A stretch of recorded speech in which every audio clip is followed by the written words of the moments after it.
Hello dear students, last लेक्चरमध्ये आपण जो पार्ट डिस्कस करत होतो तोच पार्ट पुढे आपण कंटिन्यू करूयात. सगळ्यांना व्यवस्थित कळाला असेल. लास्ट लेक्चरमध्ये आपण काय डिस्कस केलेलं होतं? Yes, we have discussed about the digestive system. त्याच्यामध्ये डायजेशनची प्रोसेस कशी होते हे मी मुद्दामहून एक्सप्लेन केलं, बिकॉज हा प्रश्न तुम्हाला विचारलेला आहे at the beginning of the chapter. आणि जसं की मी तुम्हाला क्लिअर केलेलं होतं, जे जे टेक्स्टबुकमध्ये आहे ते सगळं आपण डिस्कस करायचं आहे. सो त्याच आन्सरचा पुढचा पार्ट आपण आज डिस्कस करत आहोत, in which we are going to discuss about the respiratory system. Respiratory system it starts from आपला नोज जो पार्ट आहे, नोजपासून स्टार्ट होते, right. Respiratory system begins with nose. त्यानंतर येतो ट्रॅकिया किंवा एक मिनिट, त्याच्या आधी आपण फॅरिंग्स घेऊयात. Then comes larynx, then comes trachea, then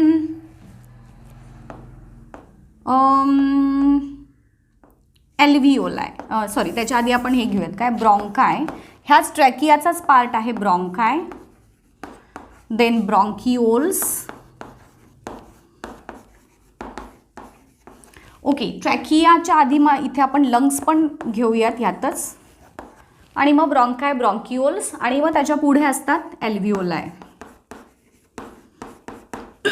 diagram काढायला तुम्हाला काही विचारलं जाणार नाही आहे अबाउट द रेस्पायरेटरी सिस्टम.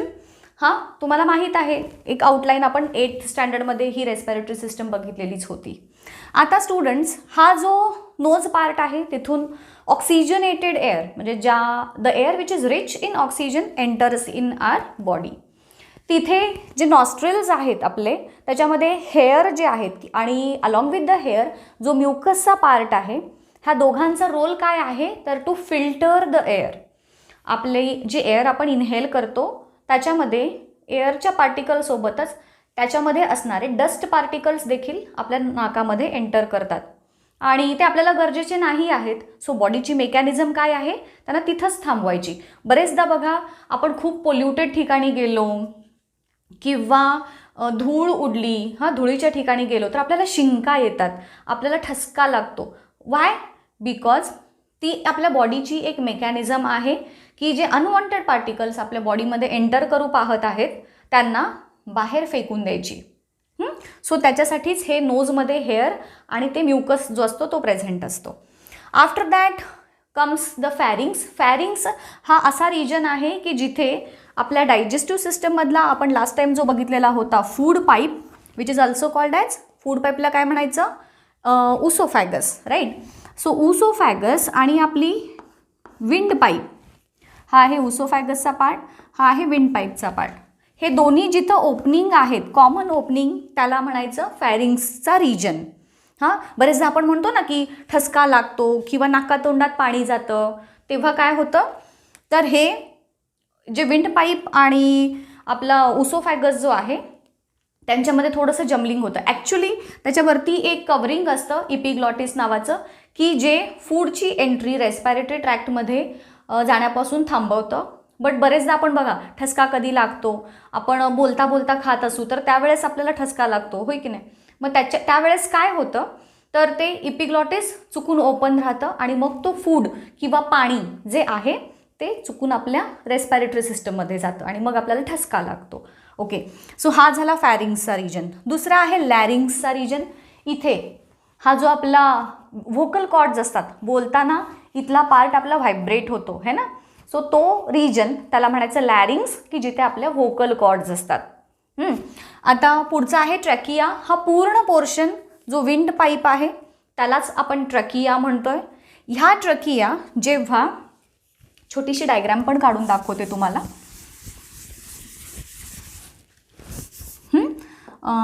हा झाला आपला विंड पाईप. ओके, नाकापासून सुरुवात करू. मी पण फार दिवस झालं डायग्राम्स वगैरे ड्रॉ करून, है ना. So this is nasal region, बाकी काही खूप डिटेल काढत नाही. हा फॅरिंग्सचा रिजन इथे येईल. Then this is trachea. हे जे छोटे छोटे बोन्सचे हे असतात, रिंग लाईक स्ट्रक्चर्स, ते मी असे दाखवले. देन हा ट्रकिया जेव्हा आपल्या लंग्समध्ये एंटर करतो तेव्हा त्याचं नाव बदलतं अँड इट बिकम्स ब्रॉन्काय. काय? Bronchi. So this is bronchi. हा एक ब्रॉन्काय, हा एक ब्रॉन्काय. लेफ्ट आणि राईट साईडला जेव्हा trachea enters in the lungs त्याचं नाव बदललं आणि नाव इट बिकेम ब्रॉन्काय. ह्या ब्रॉन्कायचे छोटे छोटे टर्मिनल्स किंवा त्याच्या ब्रँचेस लाईक स्ट्रक्चर्स असतात. हे ब्रॉन्काय आणि हे झाले ब्रॉन्किओल्स.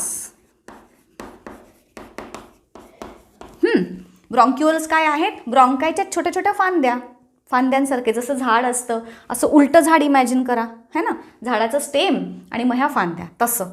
आता ह्या ब्रॉन्किओल्स ज्या आहेत त्याच्या एंडला छोटे छोटे बलूनसारखे स्ट्रक्चर्स असतात विच आर कॉल्ड ॲज एल्व्हिओलाय. तुम्हाला मी ह्याच्यासोबतच एक डायग्राम पण दाखवते, तुम्हाला त्या डायग्राममध्ये व्यवस्थित दिसेल की ॲक्च्युअली ही सिस्टम कशी आहे. बरेचदा अशा प्रकारे तुम्ही म्हणता बोर्डवरती वगैरे, हे पण इफेक्टिव्ह आहेच नो डाऊट, बट बरेच वेळेस काही स्ट्रक्चर्स पटकन इमॅजिन होण्यासाठी आपल्याला ऑडिओ व्हिज्युअल एड्सचा म्हणजेच ॲक्च्युअल पिक्चर्सचा वगैरे यूज होतो. सो ते देखील मी इथे तुम्हाला दाखवते सो दॅट तुम्हाला कन्सेप्ट क्लिअर होईल. आता ह्या एल्व्हिओलाय जे आहेत, एल्व्हिओलायचं काम काय तर ॲक्च्युअली तिथे गॅशियस एक्सचेंजची प्रोसेस होते. गॅशियस एक्सचेंज म्हणजे काय तर आपल्या बॉडीमधलं जे डिऑक्सिजनेटेड ब्लड आहे बघा, आपण जेव्हा श्वास घेतो what we take air which is rich in oxygen. When we exhale तेव्हा आपण काय करतो, we remove the air which is rich in carbon dioxide. मग आता बघा, हा जो ऑक्सिजन आहे जो आपल्या श्वासाबरोबर आत आला आहे तो काय करणार बघा, नॉस्ट्रिल्स, ट्रॅकिया, फॅरिंग्स, लॅरिंग्स, ट्रॅकिया, ब्रॉन्काय, ब्रॉन्क्युअल्स करत करत एल्व्हिओलायपर्यंत आला. समजा ही त्या एल्व्हिओलसची वॉल आहे. आता ह्या वॉलमध्ये इकडून आलं आहे ऑक्सिजन रिच एअर, इकडे आहे ब्लड कॅपिलरीज. ह्या एल्व्हिओलायच्या पूर्ण वॉलवरती ब्लड कॅपिलरीचं नेटवर्क असतं. ब्लड कॅपिलरीज काय असतात रे तर आर्टरीज आणि व्हेन्स ह्यांच्या फांद्याच असतात त्या थोडक्यात. आता समजा हा एक एल्व्हिओलाय आहे, ओके, ह्याच्या सरफेसवरती ही एक ब्लड कॅपिलरीचं नेटवर्क आहे. असं हे जाळं असेल पूर्ण त्याच्या सरफेसवर. याच्यामध्ये जे आपले व्हेन्सचे ब्रँचेस आहेत ते काय, व्हेन्स काय कंडक्ट करतात, दे कंडक्ट डिऑक्सिजनेटेड ब्लड की ज्याच्यामध्ये CO2चं अमाऊंट जास्त आहे. आर्टरीज काय कंडक्ट करतात, दे कंडक्ट ऑक्सिजनेटेड ब्लड की ज्याच्यामध्ये ऑक्सिजनचं प्रमाण जास्त आहे. आता काय होतं बघा, when the inhaled oxygen reaches to the surface of alveoli, तो ऑक्सिजन आपण आत घेतलेल्या हवेमध्ये ऑक्सिजनचं प्रमाण जास्त आहे आणि इकडून जे ब्लड आलं आहे त्याच्यामध्ये CO2चं प्रमाण जास्त आहे. मग त्यांच्यामध्ये कॉन्सन्ट्रेशनचा डिफरन्स असल्यामुळे इकडं जास्त आहे ऑक्सिजन, सो तो डिफ्युजन थ्रू ब्लडमध्ये एंटर होईल आणि CO2चा अमाऊंट ह्या ब्लडमध्ये जास्त आहे, सो तो ब्लडमधून बाहेर पडून डिफ्युजन थ्रू बाहेर जाईल. म्हणजेच एल्व्हिओलायची ही वॉल आहे असं इमॅजिन करा, इकडून ऑक्सिजनचा अमाऊंट जास्त आहे सो ऑक्सिजन इथून आत गेला इन द ब्लड आणि इकडून आलेला जो CO2 आहे तो बाहेर आला in the form of gas. It will be released out through the body via exhalation. आणि मग तो जो ऑक्सिजन आपण आत घेतला तो कुठं गेला, आता ब्लडमध्ये मिक्स झाला आहे. आता आपण मी लास्ट लेक्चरमध्ये जे तुम्हाला सांगितलं होतं की डायजेस्टिव्ह सिस्टम आणि रेस्पिरेटरी सिस्टम ह्या इंटर रिलेटेड आहेत, कसं ते सांगते बघा. आपण आता ह्या रेस्पिरेटरी सिस्टम थ्रू काय केलं आहे तर आपल्या बॉडीमध्ये आलेला आहे कोण, ऑक्सिजन. बघा रेस्पिरेटरी सिस्टमला मी RS म्हटलं आणि डायजेस्टिव्ह सिस्टमला म्हटलं DS. या RSमधून आला कोण, ऑक्सिजन आपल्या बॉडीमध्ये, राईट. डायजेस्टिव्ह सिस्टममधून जे डायजेशन नंतर तयार झालं आहे, कोण तयार झालं आहे, it is nothing but glucose, that is carbohydrate. मग आपण ग्लुकोज म्हणू किंवा कार्बोहायड्रेट काही पण इथं म्हणू शकतो.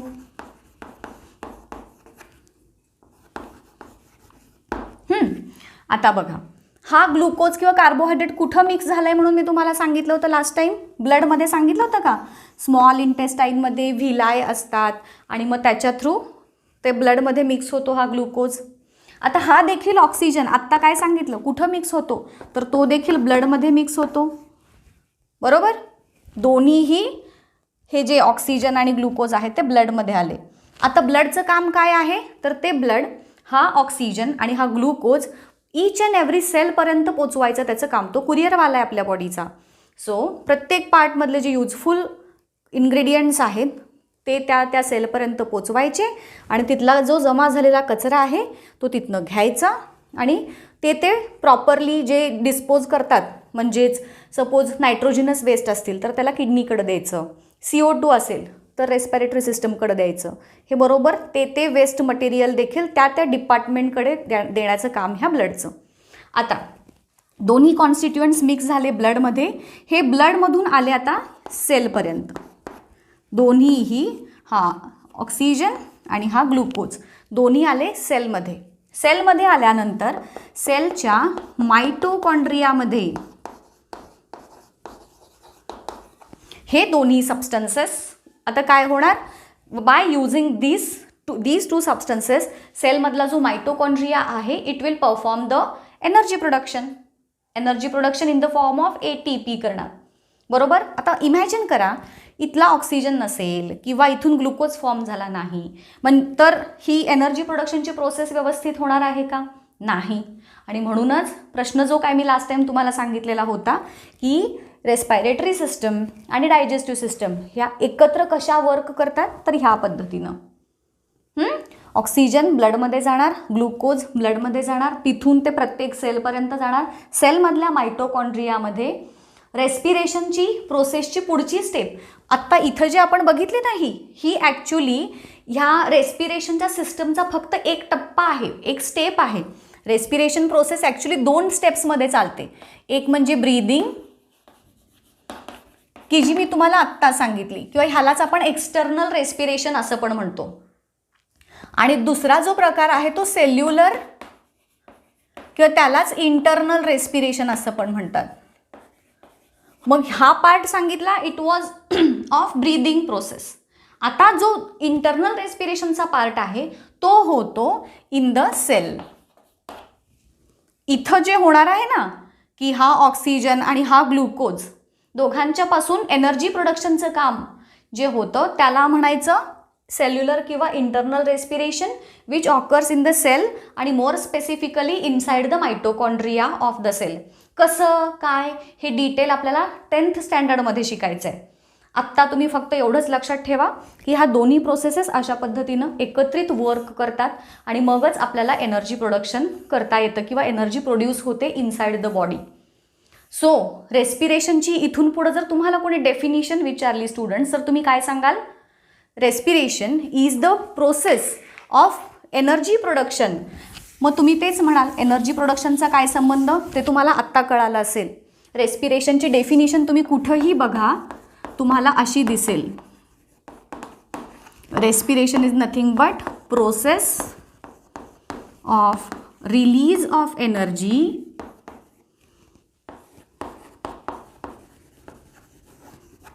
From assimilated food. Assimilated food म्हणजे काय, जे ब्लडमध्ये मिक्स झालेलं आहे ना तर त्याला म्हणायचं ॲसिमिलेटेड फूड आणि त्याच्यापासून एनर्जी रिलीज होण्याची प्रोसेस त्याला म्हणतात रेस्पिरेशन. जी मी तुम्हाला आत्ता सांगितली ही जी मायटोकॉन्ड्रियामध्ये होते ॲक्च्युअली ती रेस्पिरेशनची एक महत्त्वाची स्टेप आहे.